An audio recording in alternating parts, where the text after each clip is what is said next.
आज के इस एपिसोड में हम लोग दृश्यम 2 के क्लाइमेक्स को एक्सप्लेन करेंगे और विजय सालगांवकर के साथी दिमाग को भी समझने का प्रयास करेंगे कि कैसे वह एक मामूली केबल ऑपरेटर होकर भी बड़े बड़े आईपीएस के दिमाग को हिलाकर रख देता है। यह एक्सप्लेनेशन कोई आम एक्सप्लेनेशन नहीं होने वाला जहां हम सिर्फ एंडिंग की स्टोरी बता देंगे और कह देंगे कि लो भैया हो गया एक्सप्लेनेशन, अब जाओ अपने राह। यह एक्सप्लेनेशन उस तरह का एक्सप्लेनेशन नहीं है, यह एक डिटेल एक्सप्लेनेशन है विजय के कैरेक्टर को समझने का कि आखिर क्यों विजय वो सारी बातें करने लगता है जिसका वो कभी धुर विरोधी हुआ करता था। इन शॉर्ट इस एपिसोड में हम लोग विजय सालगांवकर के थॉट प्रोसेस को समझने का प्रयास करेंगे और यदि हमें विजय सालगांवकर समझ में आ गए तो क्लाइमेक्स तो पक्का ही समझ में आ जाए। समय ना व्यर्थ करते हुए इसके क्लाइमेक्स को समझने का कोशिश करते हैं। तो जैसा कि हमने आपको पहले भी बताया कि हमें यदि क्लाइमेक्स समझना है और अब इसके आगे यानी दृश्यम 3 के बारे में थोड़ा हिंट चाहिए कि दृश्यम 3 में क्या क्या हो सकता है, तो उसके लिए हमें विजय के कैरेक्टर में आए चेंजेस को समझना होगा। आपने इस बात को जरूर नोटिस किया होगा कि विजय का कैरेक्टर दृश्यम 1 से 2 में काफी बदल गया। जैसे कि विजय पहले शराब नहीं पीता था, अब खूब पीने लगा। पहले वो सिर्फ केबल टीवी चलाकर ही खुश था, अब उसे बहुत पैसे कमाने, थिएटर भी चाहिए और यहाँ तक कि उसे अब एक अपनी फिल्म भी प्रोड्यूस करनी।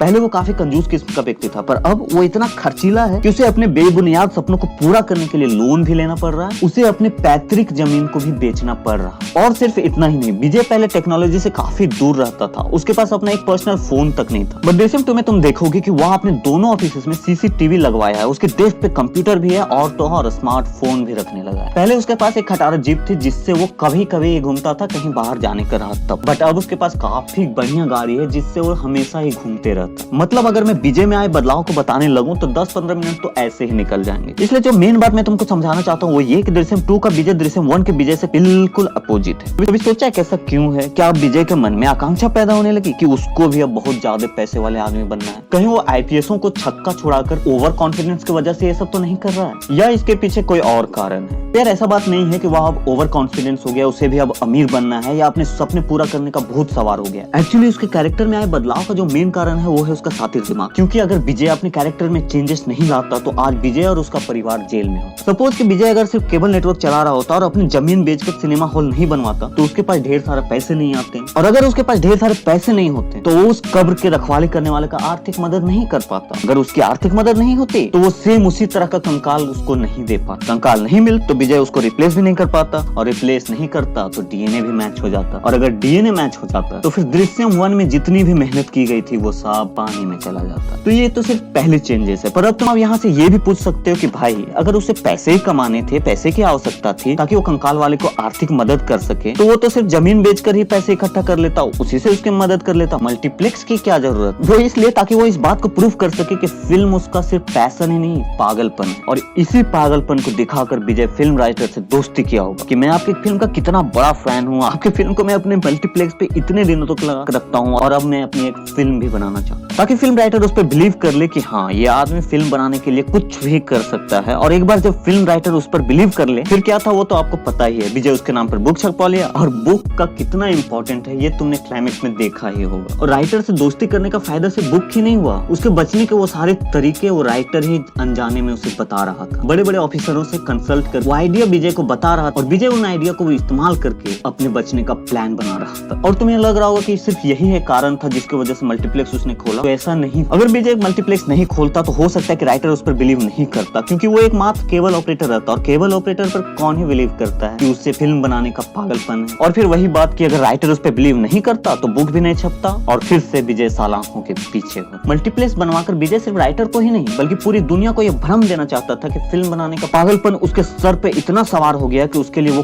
कुछ भी कर सकता है। और वो ऐसा भ्रम इसलिए पैदा कर रहा था ताकि इसी भ्रम की जाल से वो अपना दूसरा शिकार कर सके, और वो शिकार है पोस्टमार्टम रूम के गार्ड। एंड पोस्टमार्टम रूम के गार्ड को फंसाने के लिए सिर्फ मल्टीप्लेक्स वाला ही जाल काम नहीं आने वाला था। इसलिए विजय अपने आदर्शों के विपरीत जाकर शराब तक पीने लगता है, और शराब सिर्फ बाहर ही नहीं पीता, वो उस रूम में पीता है जहाँ सभी चाबियां रखी होती है, ताकि समय आने पर उन चाबियों का वो सही इस्तेमाल कर सके। इसी तरह वो टेक्नोलॉजी से भी प्यार करने लगा ताकि उस समय आने पर उन सभी का एक साथ यूज करे और अपनी फैमिली को बचा सके। सारी बातें मैं अगर फिर से एक्सप्लेन करने लगूं ना तो पता नहीं वीडियो कितनी लंबी बन जाए। इसलिए शॉर्ट में जो बात है वो ये कि विजय सालगांवकर के कैरेक्टर को बदलने के पीछे जो मेन रीजन था वो है उसकी फैमिली, और उसकी सबसे बड़ी कमजोरी भी उसकी फैमिली ही थी, जिसके लिए वो कुछ भी कर सकता था, चाहे उसे अपने आप के मेन प्रिंसिपल को ही क्यों ना बदलना पड़े, शराब तक क्यों ना पीना पड़े, घर से दूर ही क्यों ना रहना पड़े, वो अपनी फैमिली के लिए कुछ भी कर सकता था। और इसी फैमिली के प्रति उसकी वो दृढ़ता ही थी जो उसको इतना ताकतवर बना देती है कि वह चौथी फेल होते हुए भी बड़े बड़े आईपीएस अफसरों को नानी याद दिला देता है। मतलब इस गेम को उसने इतना बार प्रैक्टिस किया था कि जब समय आया तो उसने एक ही चाल में सब कुछ एनिमेट कर दिया। मींस एक बात तो कह सकते हैं कि ओनली फैमिली मैटर। अब उसके लिए वो किसी से भी लड़ सका। मुझे नहीं पता कि एक्सप्लेनेशन तुम्हें कैसी लगी, पर मैं इतना जानता हूँ कि मैं अभी इसके क्लाइमेक्स का सिर्फ और सिर्फ 30% के पार्ट को एक्सप्लेन कर पाया हूँ। मौका मिलेगा तो बाकी भी जरूर करूंगा, करने का मन भी है। बाकी राय अपनी जरूर बताना। मिलते हैं फिर, तब तक के लिए।